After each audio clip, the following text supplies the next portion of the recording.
There are many ways to deal with the unpleasant and unhappy among us. These individuals may be coworkers, cashiers, spouses of our friends, the parents of our children's friends, etc. Everywhere we go we meet the happy, the neutral, and the unhappy among us. Here are some ways to deal with the miserable people. Keep in mind that this is by no means meant to be an exhaustive list. Instead, it is an attempt to have you see things differently and in turn infuse a little positivity into the lives of others. 1.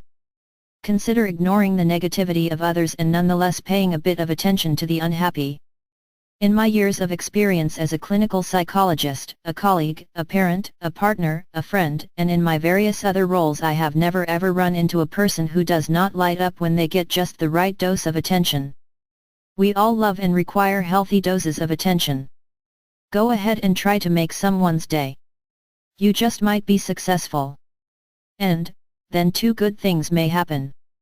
You will feel good and you may have given an unhappy person a moment of lightness. 2. Your smile is an incredibly wonderful nonverbal tool. Catch the eye of an unhappy-looking soul and beam radiantly. A half-hearted smile won't do. It needs to be a full facial smile involving the eyes and the mouth. Smiling is contagious and certainly does affect mood. Trust me on this one. 3. Use the name of the gloomy person standing or sitting across from you. There is something very personal about addressing someone by their name. You make them feel less invisible and certainly more important. And, if you don't know their name, it is easy enough to find out. 4. Try finding something about the person to compliment. Make it genuine. Seriously, who among us doesn't secretly or not so secretly love a compliment? There is always something that can be complimented if you take the time to be observant. 5. Be kind. Do not meet grumpiness with grumpiness. Kindness is, after all, the fuel that feeds the soul of the happy and the unhappy. Acts of kindness rarely go unnoticed and they are rarely forgotten. 6. Try very hard to be patient with someone who is initially gloomy. Gloominess, like every other presentation, can pass at varying rates. With a patient attitude you just might catch the gloomy person in a not so gloomy moment, and what a worthwhile shift that is. It is a shift that is certainly worth waiting for. 7. Use your conversational skills and try to start a dialogue. If it doesn't take at first, then try a different topic. Most of us like when others notice us and want to engage us.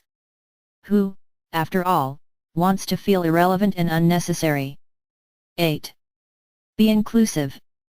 If you are having a discussion with a group of others, try to include the gloomy among you. You might be surprised that even the gloomy have valid opinions and perhaps something interesting to add to the conversation. 9. You may want to agree or perhaps nod when negative Nancy or Donald Downer makes a negative comment. You then have the attention of this individual and are in a position to shift the topic to a more upbeat or even neutral topic. Go ahead and try this. Get back to me and let me know how it goes. N. 10. Do not make any assumptions about the distressed individual. Don't assume that they want to remain miserable or isolated. Don't assume that they are comfortable with their personality style. One of the worst things that we can do is to make erroneous assumptions about each other. Good luck trying to make someone's day.